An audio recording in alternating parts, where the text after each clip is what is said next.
PM किसान योजनेचा हप्ता आज जमा होणार आहे। राज्यातील 92,71,000 शेतकऱ्यांना याचा लाभ मिळणार आहे। देशातील 9,70,00,000 शेतकऱ्यांच्या खात्यामध्ये 20,500 कोटी रुपये जमा होतील। पण वितरण आज होणार आहे आणि यावेळी राज्यातील एकूण 92,71,000 शेतकरी कुटुंबांना प्रत्येकी 2,000 रुपयांच्या हप्त्याचं वितरण केले जाईल आणि आज सर्व शेतकऱ्यांना एकूण 1,930 कोटी रुपयांहून अधिक रकमेचा लाभ त्यांच्या आधार संलग्न बँक खात्यामध्ये थेट हस्तांतरणाद्वारे जमा होणार आहे। नमस्कार, अत्यंत महत्त्वाची व एक दिलासादायक बातमी आपल्या समोर आली आहे। म्हणजे काय, 3+3 म्हणजे 6,000 रुपये आज तुमच्या खात्यात। थांबा जरा, मोठी खुशखबर शेतकरी बांधवांसाठी आज थेट 3,000 रुपये पीएम किसानचे प्लस 3,000 नमो शेतकरी योजनेचे एकूण 6,000 रुपये आज तुमच्या खात्यात मोबाईलवर मेसेज आलेला आहे। आज सर्व शेतकऱ्यांना खुशखबर आहे। शेतकऱ्यांना लागली लॉटरी। नमो आणि पीएम किसानचा हप्ता आज वाढला। आजची नवीन तारीख पहा। मुख्यमंत्री देवेंद्र फडणवीस यांनी मंत्रिमंडळ बैठकीत शेतकरी बांधवांसाठी सर्वात मोठी आणि ऐतिहासिक निर्णय घेण्यात आलेला आहे। नमो शेतकरी महासन्मान निधी योजनेचा हप्ता आता 2,000 रुपयावरून वाढवून थेट 3,000 रुपये करण्यात आलेला आहे। यामुळे वार्षिक मिळणाऱ्या निधीत मोठी वाढ झाली असून शेतकऱ्यांना आजच मोठा आर्थिक दिलासा मिळालेला आहे। निर्णयामुळे आज राज्यातील शेतकऱ्यांना नमो शेतकरी योजनेचा 8वा हप्ता 3,000 रुपये आणि पीएम किसान योजनेचा 22वा हप्ता 3,000 रुपये असा मिळणार। याचा अर्थ असा आहे की यापुढे शेतकऱ्यांच्या खात्यावर एकत्रित 4,000 रुपये ऐवजी एकूण 6,000 रुपये जमा होणार आहे। केंद्र सरकारने आणि राज्याच्या या निर्णयामुळे शेतकऱ्यांना वार्षिक उत्पादन 6,000 रुपयाचं भर पडणार आहे। पंतप्रधान नरेंद्र मोदी आणि मुख्यमंत्री देवेंद्र फडणवीस यांच्यात झालेल्या विशेष बैठकीत हा वाढीव निधी देण्याचा मार्ग मोकळा झाला आहे। पीएम किसान योजनेचा 22वा हप्ता आणि राज्य सरकारचा नमो शेतकरी योजनेचा 8वा हप्ता वाढवून देण्याचे आश्वासन सरकारने अजून पूर्णपणे केलेले आहे। यामुळे राज्यातील 70 लाखांहून अधिक शेतकरी बांधवांमध्ये आनंदाचे वातावरण आहे। सरकारने हप्ता वाढवण्यासाठी बातमी दिली असली तरी त्यासोबतच जवळपास 12 लाख शेतकऱ्यांना या योजनेतून बाहेर काढण्याचा निर्णय घेतलेला आहे। आता फक्त जे गोरगरीब आणि गरजू शेतकरी आहेत त्यांना या दोन्ही योजनेचा लाभ दिला जाणार आहे। 12.5 लाख शेतकऱ्यांचा अर्ज पुन्हा एकदा अडकला पडताळणी केली जाणार असून अपात्र शेतकऱ्यांचे हप्ते बंद केले जाणार आहे। फक्त या योजनेसाठी गोरगरीब जे कष्टाळू व घामगाळू शेतकरी आहेत त्यांनाच या योजनेचा लाभ मिळणार आहे। जे की फेक काही आपले कागदपत्रे वगैरे बनवून जे हप्ता घेत होते व गोरगरीब शेतकऱ्यापर्यंत पोहोचत नव्हते, आता त्या भीकमंग्या लोकांचा हप्ता बंद होणार व गोरगरीब लोकांना हप्ता मिळणार। फक्त पहिल्या टप्प्यात मराठवाडा आणि विदर्भातील प्रमुख जिल्ह्यांमध्ये हा लाभ दिला जाणार आहे। यामध्ये छत्रपती संभाजीनगर, जालना आणि नांदेड या जिल्ह्यांचा प्रामुख्याने समावेश करण्यात आलेला आहे। या भागातील शेतकऱ्यांना खऱ्या संख्येने मोठी असल्याचे प्रशासनाने या जिल्ह्यांना प्राधान्य दिले आहे।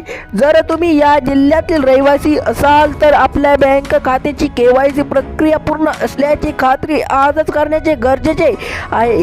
शेतकऱ्यांना वार्षिक उत्पादन 2.5 लाख वर आहे तरी ते पिवळे किंवा केसरी राशन कार्ड वापरत आहे त्यांना आता या योजनेतून बाद केले जाणार आहे। बाद केले जाणार म्हणजे लगेच काढून फेकले जाणार आहे असेही सरकारने स्पष्टपणे केले आहे। ज्याचे उत्पादन मर्यादापेक्षा जास्त आहे आणि त्यांना स्वतःहून आपले नावे कमी करावीत। 2.5 लाखात आता उत्पादन असलेले खऱ्या गरजू आणि नमो शेतकरी योजनेचा 8वा हप्ता व पीएम किसानचा योजनेचा 22वा हप्ता मिळणार आहे।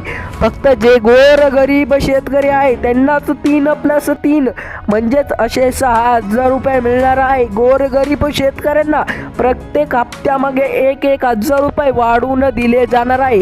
हे स्वतः मुख्यमंत्री देवेंद्र फडणवीस व आपले मुख्यमंत्री म्हणजे पंतप्रधान नरेंद्र मोदी यांनी हे स्पष्टपणे घोषणा केलेली आहे। त्याचप्रमाणे धाराशिव, परभणी, लातूर आणि हिंगोली या जिल्ह्यांची यादी सुद्धा बँकांना पाठवण्याची प्रक्रिया सुरू झालेली आहे. नमो शेतकरी योजनेचा 8वा हप्ता वाढून मिळणार असल्याचे या भागातील शेतकऱ्यांना तांत्रिक कामे वेळेत पूर्ण करत आहे. ज्यांना आधार कार्ड, बँक खात्याला लिंक आहे आणि रेशन कार्ड अपडेट आहे त्यांना या हप्त्यासाठी कोणतीही अडचण येणार नाहीच. एकाच कुटुंबातील अनेक सदस्य वेगवेगळ्या नावावर शेती दाखवून अनेक हप्ते लाटत असल्याचे सरकारने निदर्श आलेले आहे. आता रेशन कार्डच्या ई-KYC मुळे एका कुटुंबातील किती जण लाभ घेत आहे याची माहिती सरकारपर्यंत पोहोचली आहे. त्यामुळे यापुढेही एका रेशन कार्डवर एकाच व्यक्तीला समान निधी चा लाभ मिळणार आहे असे कडक निर्देश देण्यात आलेले आहे.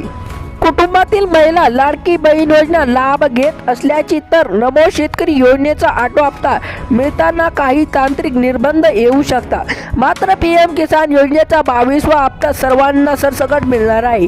राज्य सरकारचे दोन्ही या योजनेपैकी एकाचा लाभ घेतला येईल का याबाबत सरकारनं लवकरच नवीन नियमावरील जाहीर करेल अशी माहिती समोर येत आहे. विदर्भातील अमरावती, वाशिम, अकोला आणि बुलढाणा या जिल्ह्यांमध्ये देखील येत्या 24 तासात निधीचे वितरण करण्याचे योजनेत आहे. या जिल्ह्यातील शेतकऱ्यांना PM किसान योजनेचे 22वा हप्ता आणि वाढीव नमो शेतकरी योजनेचा 8वा हप्ता मोठा आर्थिक आधार ठरणार आहे. यवतमाळ आणि वर्धा जिल्ह्यातील शेतकरी बांधवांना देखील आपली बँक KYC करण्याचे गरजेचे आहे. म्हणजे जेणे की कोणतीही तांत्रिक अडचण येणार नाही व तो पीक विमा काही जो असेल नमो शेतकरी योजनेचा हप्ता किंवा PM किसान योजनेचा हप्ता तो कोणत्याही कारणास्तव अडकणार नाही. गोरगरीब, कष्टाळू आणि गामागाळू शेतकऱ्यापर्यंत सर्व पैसे येईन व मध्यस्थी दलालखोर याच्यात कोणीच नाही. म्हणजे डायरेक्ट DBT प्रणालीद्वारा तुमच्या खात्यात पैसे येण्याचे पंतप्रधान नरेंद्र मोदी यांनी सांगितलेले आहे. आता सर्वांच्या नजरा लागलेल्या आहेत त्या फक्त हप्ता जमा होण्याचा अधिकृत नवीन तारखेड. मंत्रिमंडळ बैठकीत चर्चेनुसार येत्या 24 तासामध्ये नमो शेतकरी योजनेचा 8वा हप्ता आणि PM किसान योजनेचा 22वा हप्ता एकत्रितपणे जमा होण्याची दाटच शक्यता आहे. ही वाढीव रक्कम शेतकऱ्यांना DBTच्या माध्यमातून बँक खात्यावर वर्ग केली जाणार असून सरकारने यासाठी निधी तुरंत केली आहे. सरकारच्या अर्जाची छान पुन्हा सुरू केले असल्याचे ज्या शेतकऱ्यांना माहिती अर्जात चुकी आहे त्यांचे नाव अपात्र जाऊ शकते. जर तुमच्या सातबारा, उतारा किंवा आधार माहिती तफवा असेल तर दुरुस्ती करण्यासाठी आता शेवटची संधी आहे. येत्या 24 तासामध्ये जेव्हा पैसे पडेल तेव्हा सोडले जातील तेव्हा फक्त अपडेट माहिती असल्याचे शेतकऱ्यांच्या खात्यावरील 3+3 असे एकूण 6,000 जमा होतील. धन्यवाद.